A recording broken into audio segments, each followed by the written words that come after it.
Hey guys, this is Shreyas and welcome to another video. No, this title is not clickbaity. I really went across all the possible videos I saw about the open beta 1 of the Oxygen OS 11 and I really found out a lot of other things installing it myself which people didn't cover.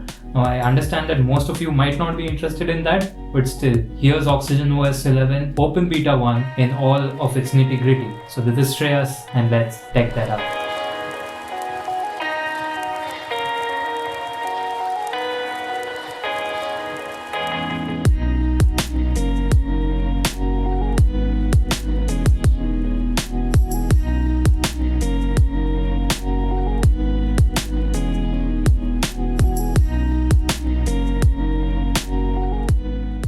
Alright, so as most of you were worried about Oxygen OS going away from stock Android more towards One UI, I'll cover the design changes first, and that's why in comparison I have the OnePlus 8 running Oxygen OS 10. By the way, I have changed the font to the new Oxygen OS 11 font which was introduced, so maybe it will look different because of that.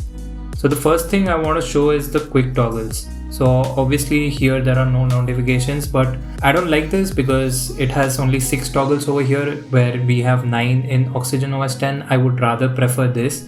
Also the color scheme where I very much prefer the dark one instead of this being gray. But there are a few other changes, like if you see the clock over here, it stays, it becomes bigger and more visible, which is kind of more appealing and makes sense. The gear icon for the settings has become way bigger, so it's easier to reach.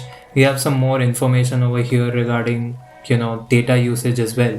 So those are pretty neat additions. That's about it. So next, let's pop into the stock apps which come with the OS and see how they have visually changed. Now, first thing, we shall go into the settings app.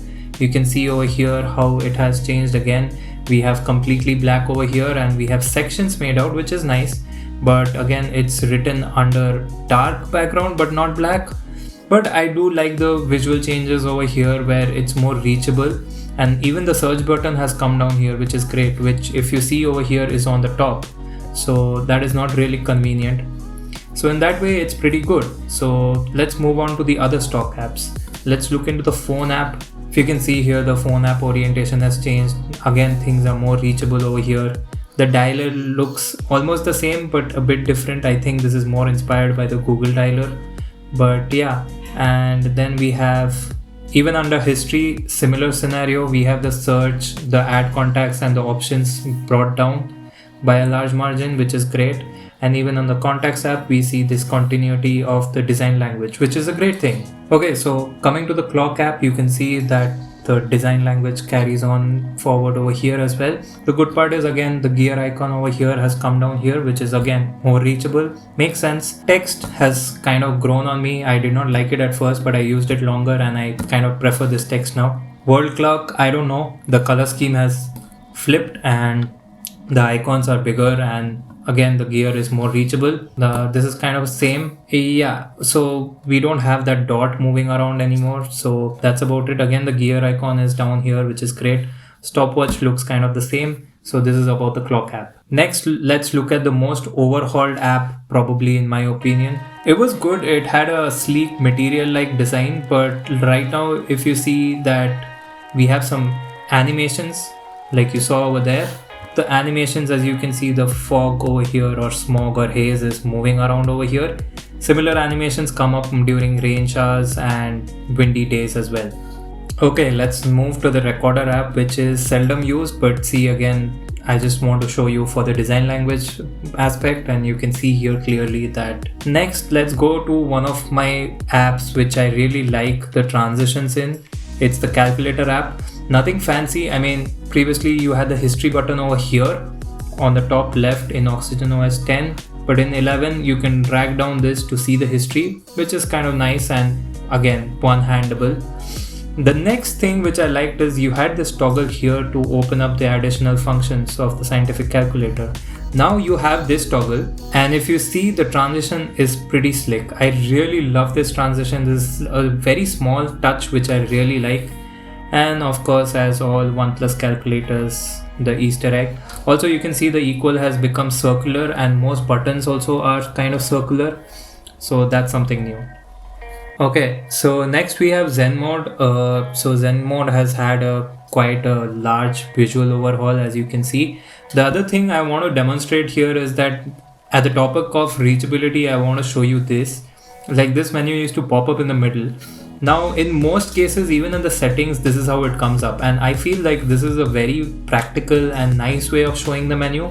Also, you can see the curves coming up over here as well, like the screen is actually. So that's a pretty neat touch actually. I really like that. And of course you have new features in Zen mode, which I'm not going to go through. Few other visual changes, if you want to ask me, small touches, are the toggles. As you can see that the circle of the toggle is within the capsule itself. Previously the circle used to be a bit bigger. My major complaints in this design overhaul is mostly gonna be around the color scheme. I would rather be this pitch black and not gray, which is something OxygenOS users have been spoiled by since like OxygenOS 7 if I'm correct, if not earlier. The other thing that bothers me is that obviously I would like quick toggles over here to be 9 in number and not 6. So I very much prefer this in terms of quick toggles. The rest of the design, the elements like the clock etc. are completely fine by me. Small things like you can see over here, there are a few more animations. You can see this. I don't know, I mean, I observed it, this does not exist in previous versions, so yeah. Another thing about the design which bothered me a lot is the file manager actually. Now if you look at the file manager, it remains the same. This is a stock OnePlus file manager, but it does not carry forward the design language from the other apps, which is kind of bothersome, so I did not like that. The same case is also with the game space. So if you see the game space over here, you can clearly see again the design language does not carry on. These did not move down in any way. Okay, so the next big thing with Android 11, just like Android 10, are some privacy features. We have seen an increase in those privacy features. So if you want to go there, you have a privacy manager now. So in the privacy manager, you have different privacy options where you see what access is given to what apps. Now if I go to something sensitive like the camera, Google unfortunately obviously will be allowed all the time, but there is a new category called allowed when in use. Now this is something nice, I'll explain what it is. You have again ask every time and you have something as denied, so you can categorize all this or override it as well. Now if I go into an app like WhatsApp or let's say Telegram, now as I said, allow only while using app is when the app is open in the foreground. Now, even if it is in the RAM or in the background, the app cannot access that particular privacy setting. So that is something really neat. And another thing in case of mostly location, etc., I feel the ask every time feature is really good. So if you want some apps to ask you every time when you log into the app about some privacy feature, you can toggle this on. So you obviously have these categories of privacy settings like location, microphone, phone access, call logs, calendars, etc. But it is divided among these three categories which you can approve or disapprove for any app given in your phone. The only exception being Google. Okay, so another incremental update is obviously we already had a great notification system in Android. Now it has become even better. We clearly have a distinction called as conversations over here and it is kind of spaced out as well. You have notifications and you have other notifications. So you can obviously change this and that is a great thing to do. The other thing is, as you can see over here, you have this icon with the color. Now this is actually the profile picture of a conversation that I have marked as priority. And you can easily hold and press on any conversation, change it to priority mode or important or other. And if you set it to priority, that particular person's DP or display picture will come up over here when you get a notification. That is good to make you alert about it. Otherwise, everything kind of remains the same. The only thing that works on the Pixel and not on OxygenOS, at least in this beta, is the bubbles. I tried it a lot, so that is one bug. The icon is there, but it's not functioning. So that's about it. Another thing that got added to the notifications is notification history. Now this is something good. Even if you swipe out something, you can see the history of the notification that came into your phone. Now you have to enable it. You have to go to manage notifications. Here history is enabled, but you have to go to the advanced settings. You will have something called as notification history, and you have to enable it. So after you enable it, everything stays there. And the clear all button is on the right now, which is nice because it used to be a huge round bubble over here, which I feel is a better move. Now the another thing that got added on to the notification part is the media player. Now if you can see, the media player is over here. We can expand it, but there was one thing in the Pixel where it kind of went into this part of the screen. That is not there, but the good part is here you have controls over which particular devices you want to connect to directly and adjust the volume from here as well. So that's a neat trick about the media you have done below itself.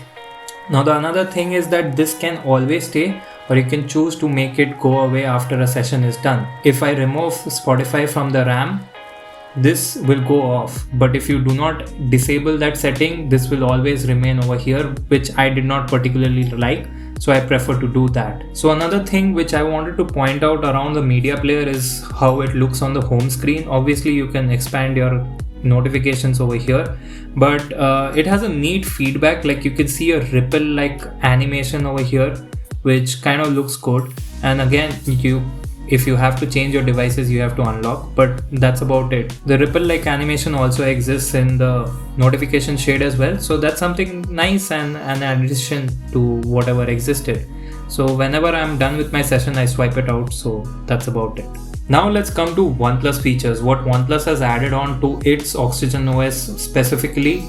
So you have to first activate the always on display. So that is under display, and when you go to ambient display, then it's usually on. You used to have these two options. Now what I have done is I have actually disabled these two. When these two are disabled, it basically becomes always on, and you can schedule it as well. So that is something nice. So I have done it according to my horrible sleep pattern. Give permissions of what notifications do come up on the always on display. Okay, now moving on from the always on display, you have a lot of types of always on displays. You can select it from this clock style. I preferably like what I had selected, which is this centered and all that, but inside is something that is being very hyped, and it's kind of interesting as well. You can read what it is about, kind of gives you an insight of and takes data from possibly the digital well-being. Alright, so the next thing we have is finally a dark mode toggle as well, as you can see over here. Okay, so if you just press it, it will just change to light mode, and again your whole theming will be according to that. The good part about this dark mode is obviously it's not just about dark mode. You can manually obviously trigger it. You have two more options. The best thing is the custom time range, if you really want to tweak it according to your sleep schedule or whatever, wherever you are at some point in time. The another thing which really impressed me is Android 10 had an option in the developer options to force dark mode on other apps. Now over here, OnePlus has compatibility of two supported apps over here, PayPal and Zomato in my list. Now you have other unsupported apps as well. The good part is you can individually force dark mode on each app and try out. So whatever goes with the color scheme as a whole and looks good is great. So for example, I have this app over here. Let me just force dark mode over here, and you can see that it kind of looks great. Okay, fine, this white is not that great, but if you don't like it, you can just toggle it off, and you can do it at a app by app basis, which is a really great thing in my opinion. The next thing which I really liked for my usage especially is the Bluetooth option.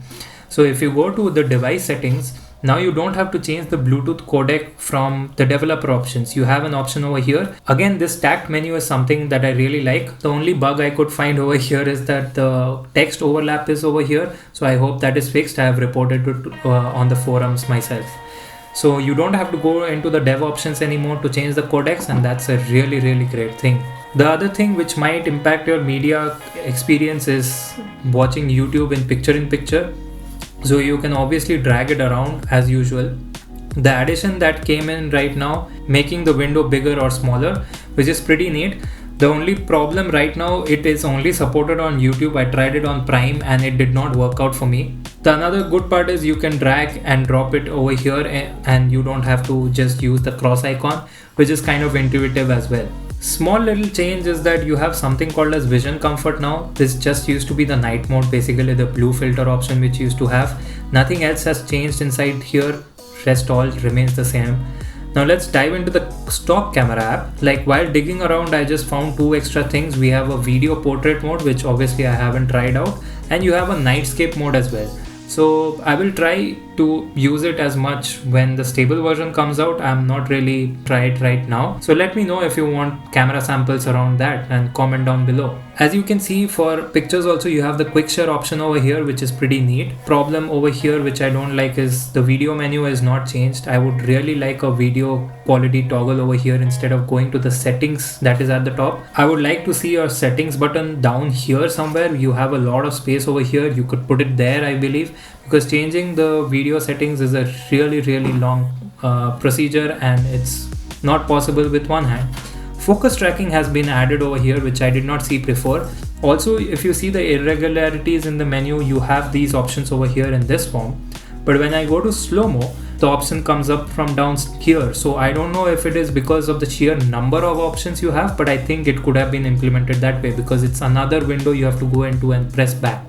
Whereas over here, if you select the mode, you're pretty much done. So that's another touch that can be eliminated. Another small thing I observed in the Pro mode is that finally you can set your focal and exposure points separately. So that's a neat little feature for people interested in manual photography with their phones. Alright, so let's move to another neat feature which I saw. So let's just take a screenshot and try to share it.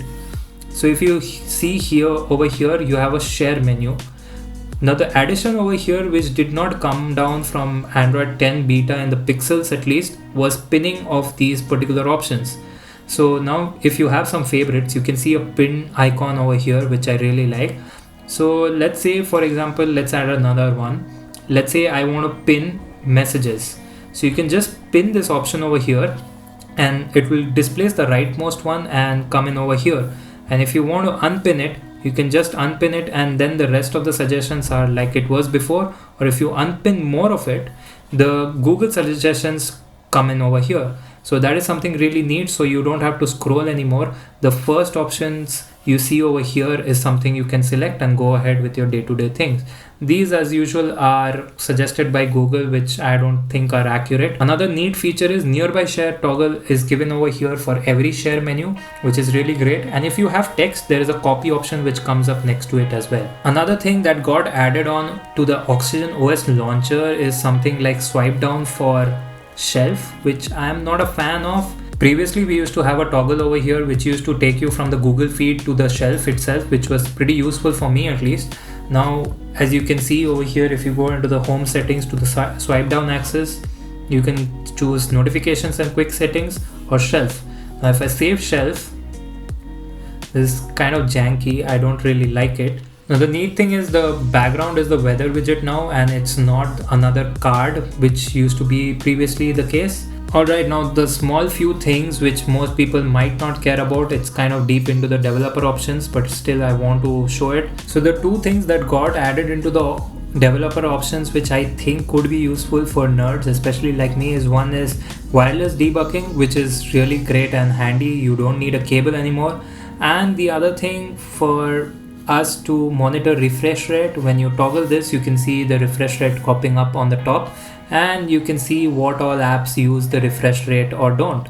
And like I know for a fact that OnePlus has disabled 120 Hz for the YouTube app. As soon as I go into the YouTube app, you can see that the refresh rate turns to 60. I think it's a pretty neat feature if you want to check your refresh rate even in games, etc. Okay, another thing that is new is that whenever you have a fingerprint prompt, you get it in this particular version. You can see another fingerprint pop up over here, and you can choose to use the pin instead of putting the fingerprint wrong previously. So that's a neat little feature. Now the other thing that I want to cover is the small stuff, the Easter eggs. What is there inside Android 11? So let's go into the Android version. You have this dial now, and you can turn it up and it shows you this particular symbol. But if you turn the dial till the end a few more times, you have a smiley face and the 11 cropping up, and this is the official Android 11 logo as well. Putting that aside, we have a new power menu, especially on the Pixels, we have the same thing over here as well. So if you have smart home controls, you can add you should have the Google Home app and you can add it from here. But the Easter egg I was talking about is something called as cat controls. You can add it to simulate how it would be when you have smart home stuff over here. So over here, the cat keeps prompting that it's hungry or wants to play, and you can put the food bowl, give it a toy, adjust the water level. So that's just a funny Easter egg as well. So that's about it. That's most of the things which were not the highlight features were still found out by me in the Oxygen 11. I know it was a really long video, but I hope you have found out everything. And if you do download the beta yourself, you can explore all this, or when the stable version comes out, most of it will remain the same, and hopefully the changes that I said will come forward as well.